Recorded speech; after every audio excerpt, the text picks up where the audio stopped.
AI দিয়ে নিজের পাশে মেয়ে লাগিয়ে পিক বানিয়ে যারা সেই পিক সোশ্যাল মিডিয়াতে আপলোড করেন তাদের উদ্দেশ্যে বলে শুনেন, আপনারা কি এআই দিয়ে নিজের পাশে মেয়ে লাগিয়ে নিজেকে স্মার্ট প্রমাণ করতে চান, নাকি আপনাদেরকে যে বাস্তবে কোনো মেয়ে পাত্তা দেয় না তাই এআই সাহায্যে মেয়ে লাগিয়ে নিজেকে সান্ত্বনা দিতে চান? আমি বুঝলাম না ভাই, আপনারা কি বাস্তবে কোনো মেয়ে খুঁজে পান না, নাকি আপনাদের যোগ্যতা নাই?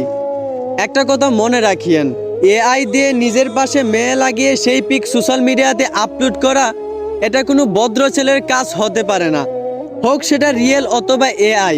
একজন ছেলে শুধু তার বউয়ের সাথে পিক তোলার অধিকার আছে, বাকি মেয়েদের সঙ্গে কিন্তু অনুমতি নাই। এবার হোক সেটা রিয়েল অথবা এআই। অতএব নিজের ফ্রেমে কোনো মেয়ে রেখে সেই পিক সোশ্যাল মিডিয়াতে আপলোড দিয়ে নিজেকে অভদ্র প্রমাণ করিয়েন না। আশা করি বুঝতে পারছেন। ধন্যবাদ।